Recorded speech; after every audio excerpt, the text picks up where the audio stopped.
In the last videos, we talked about how marriage is the foundation for all of our relationships, and also how we sin in our relationships today based on the fact that we are composed of three things: body, soul, and spirit. And how we are sinning in each one of those, especially in the soul part, which includes our heart and the emotions. Now, the question that may arise is, since I'm saying that if you're not ready for marriage, you need to be patient and just wait on God for that moment in which you're ready to get married, then the question is, when am I ready to get married? How do I know if I'm ready to get married? And that's a legitimate question. Now, I would tell you, no one is actually ready to get married. No one is completely ready. No one is perfectly ready to get married. We all learn in our experience through our walk in marriage. Now, the thing is, there are certain basic things that the Bible shows that before you're able to master, at least control, or at least be learning in these things, in these basic things, if you don't have those things, you are not going to be able to even sustain a relationship in marriage. And that's why I think these things are basic. And to start, it's 5 things that the Bible mentions that are very basic, that you need to maybe not master, but at least be able to control them, at least be able to be in charge of them right now, and be learning in them, be growing in them right now, if you want to be ready to get married, or if you are ready to get married. So how do you know? Well, these 5 things will give you a foundation to see, am I ready to get married or am I not? The first one is self-control. Because all instances that I have seen in the Bible refer to marriage by a decision that you make, not based on emotions. So it's not that you get to marrying someone because you're feeling something for her, and then you just follow all those feelings all the way until they lead you to marriage. That is never shown in the Bible. The Bible shows that it's a commitment, it's a decision that you make, and that's why you need to have self-control. Listen to what 1 Corinthians chapter 6 verse 12 says. It says, "All things are lawful to me, but not all things are profitable. All things are lawful for me, but I will not be mastered by anything." Right there, that verse is giving you a foundation. You have to be able to not be mastered by anything.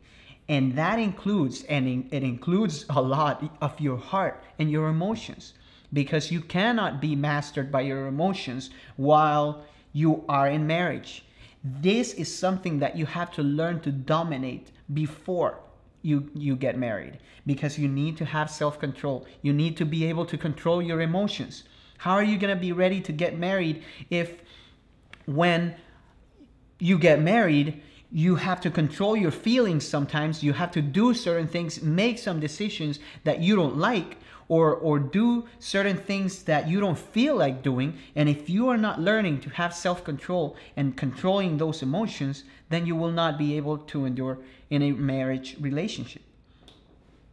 1 Corinthians 7:37 says this, "But he who stands firm in his heart, being under no constraint, but has authority over his own will, and has decided this in his own heart, to keep his own virgin daughter, he will do well." In this chapter, 1 Corinthians 7, Paul is talking about marriage and relationships, a marriage relationship actually. But in this verse, he's referring to a father who is giving his daughter for marriage, or who wants to keep his daughter as a virgin. And he says, "He who stands firm in his heart, and being under no constraint, but has authority over his own will." And he's saying, see, you need to be able to have self-control. You need to be able to have authority over your own will. Sometimes you will feel like doing this. Sometimes in your heart you will think this is the best way, but that may not be the best way. And God may be leading you somewhere else. Or God may be wanting you to make a decision about something else, like leaving your daughter as a virgin, or giving your daughter in marriage. That is something for parents in that culture. But what I'm saying is the principle is you have to have self-control, and you need to be able to master, or to at least be growing in self-control before you get into a marriage relationship. The next point is commitment. And again, we see commitment in Matthew 19:5-9, in which we see that you cannot divorce. God says, "And for this reason a man shall leave his father and mother and be joined to his wife, and the two shall become one flesh. So they are no longer two, but one flesh. What therefore God has joined together, let no man separate." They said to him, "Why then Moses gave a command to give her a certificate of divorce and send her away?" He said to them, "Because of your hardness of heart, Moses permitted you to divorce your wives. But from the beginning it has not been this way. And I say to you, whoever divorces his wife, except for immorality, and marries another woman, commits adultery." The same in Mark 10:11-12. And he said to them, "Whoever divorces his wife and marries another woman, commits adultery against her. And if she herself divorces her husband too, and marries another man, she is committing adultery too." So you see, you need to have commitment, because you need to be able to stay in that marriage relationship. How do you think you're going to be ready to get married if you don't even keep your commitments for today? How do you think that you're going to be able to get married if when they ask you something at work, at your job, you're not even to even keep your promises? You're not even able to say, "Yes, I'm going to do it," and commit to doing it and deliver the results that they want.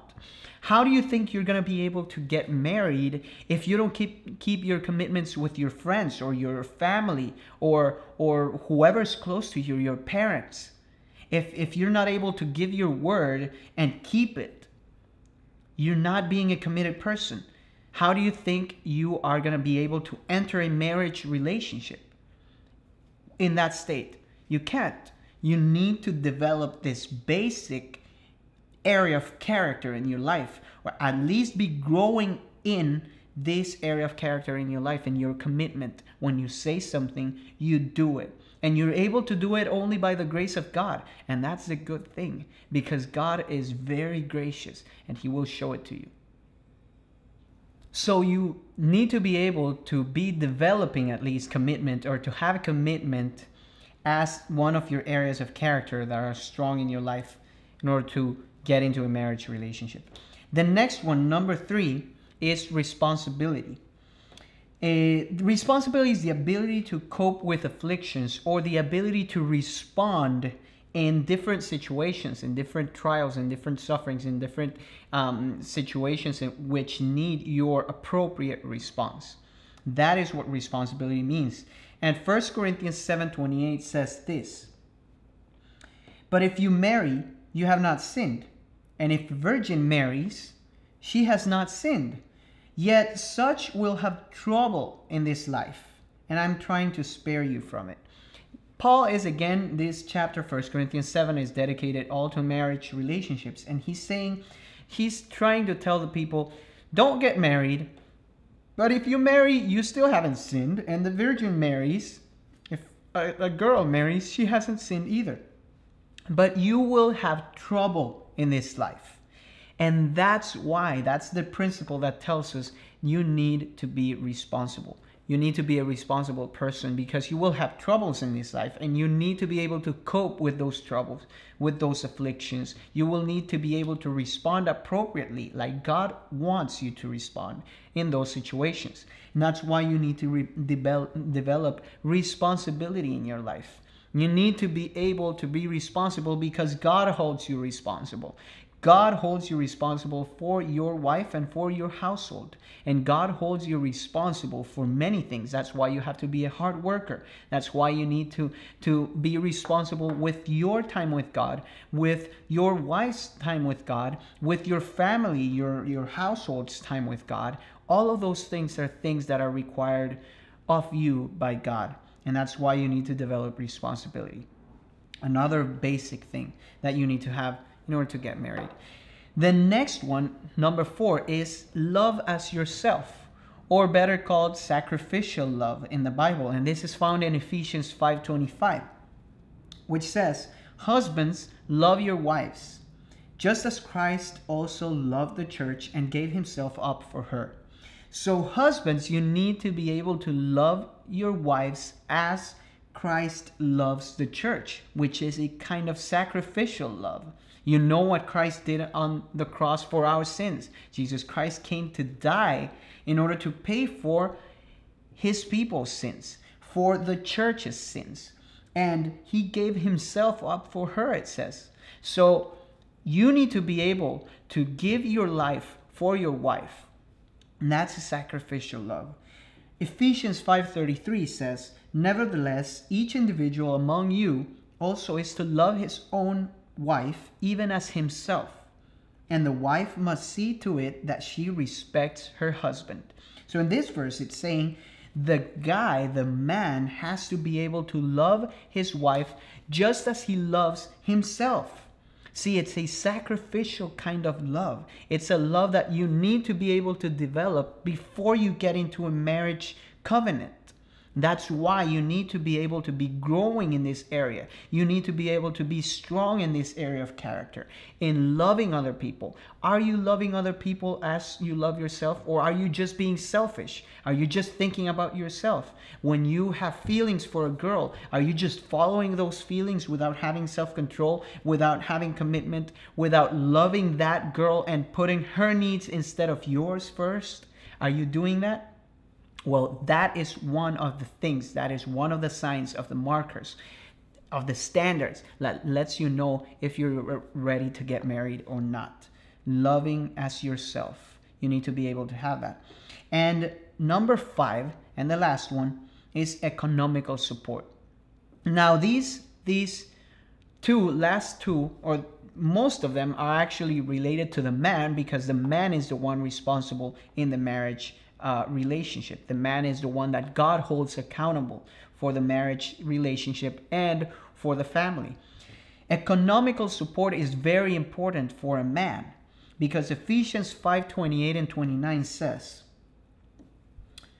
"So husbands ought also to love their own wives as their own bodies. He who loves his own wife loves himself. For no one ever hated his own flesh, but nourishes it and cherishes it, just as Christ also does the church."